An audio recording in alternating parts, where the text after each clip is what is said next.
വിഷ്ണുത രാജ്യസഭയിലും ലോക്സഭയിലും ശക്തമായി ഈ വിദ്യാർത്ഥി പ്രക്ഷോഭത്തിനെതിരെ അമിത്ഷായുടെ പോലീസ് എടുത്ത നടപടികൾക്കെതിരെ ശക്തമായ പ്രതിഷേധമാണ് പ്രതിപക്ഷം ഒന്നടങ്കം ഉയർത്തിയത്. രാജ്യസഭയും ലോക്സഭയും ഇപ്പോൾ നിർത്തിവച്ചിരിക്കുന്നു. എന്തൊക്കെയാണ് വിവരങ്ങൾ? വലിയ പ്രതിഷേധം തന്നെയാണ് രാജ്യസഭയിലും ലോക്സഭയിലും പ്രതിപക്ഷം ഉയർത്തിക്കൊണ്ടുവന്നത്. പ്രത്യേകിച്ച് ഈ സമരക്കാർക്ക് നേരെ ഉണ്ടായ പോലീസ് നടപടിയിൽ ആഭ്യന്തരമന്ത്രി അമിത്ഷാ പ്രസ്താവന നടത്തണമെന്ന ആവശ്യമാണ് ഇരു സഭകളിലും പ്രതിപക്ഷം ഉയർത്തിക്കാട്ടിയത്. പെല്ലറ്റ് ഗൺ ഈ വിദ്യാർത്ഥികൾക്ക് നേരെ പെല്ലറ്റ് ഗൺ ഉപയോഗിച്ചത് അടക്കമുള്ള വിഷയങ്ങളാണ് എന്തായാലും ഇരു സഭകളിലും പ്രതിപക്ഷം ഉയർത്തിയത്. ഈ പ്രതിപക്ഷ പ്രതിഷേധത്തെ തുടർന്നപ്പോൾ ഇരു സഭകളും 12 മണിവരെ പിരിഞ്ഞിരിക്കുകയാണ്.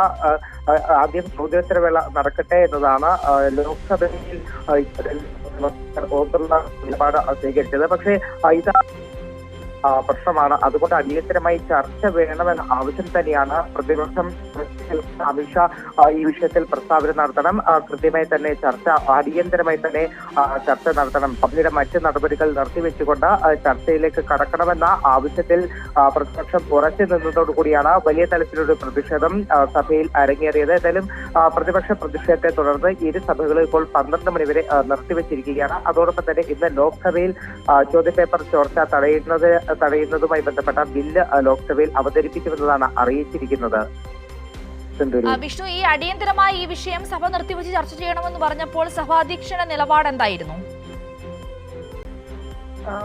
എന്തായാലും സ്പീക്കർ ഓം ബിർള ചൂണ്ടിക്കാട്ടിയത് ഈ കാര്യങ്ങളൊക്കെ ചർച്ച ചെയ്യാം, അതിനുള്ള സമയം അനുവദിക്കാം, പക്ഷെ ഇപ്പോൾ സഭാ നടപടികൾ തടസ്സപ്പെടുത്തരുത്. ആദ്യം ചോദ്യോത്തരവേളയാണ്, ചോദ്യോത്തരവേള നടക്കട്ടെ, ചോദ്യോത്തരവേളയ്ക്ക് ശേഷം നമുക്ക് മറ്റു വിഷയങ്ങളെ കടക്കാമെന്ന നിലപാടാണ് എന്തായാലും ഇരു സഭകളിലെയും അധ്യക്ഷന്മാർ സ്വീകരിച്ചത്. പക്ഷേ അത് അംഗീകരിക്കാൻ പ്രതിപക്ഷം തയ്യാറില്ല. അമിത്ഷാ അടിയന്തരമായി തന്നെ സഭയിലെത്തിയ ഒരു പ്രസ്താവന, ഈ വിദ്യാർത്ഥികൾക്ക് നേരെ നടന്ന ലാത്തി ചാർജ്, അതോടൊപ്പം തന്നെ പെല്ലറ്റ് ഗൺ ഉപയോഗം എന്നിവയിൽ അടിയന്തരമായി തന്നെ കേന്ദ്ര ആഭ്യന്തരമന്ത്രി അമിത്ഷാ അതിൽ ഒരു പ്രസ്താവന നടത്തണം. അതോടൊപ്പം തന്നെ വിഷയം അടിയന്തരമായി ഇരു സഭകളിലും ചർച്ച ചെയ്യണമെന്ന നിലപാടിൽ തന്നെയാണ് പ്രതിപക്ഷം ഉറച്ചു നിൽക്കുന്നത്. സിന്ധൂരി.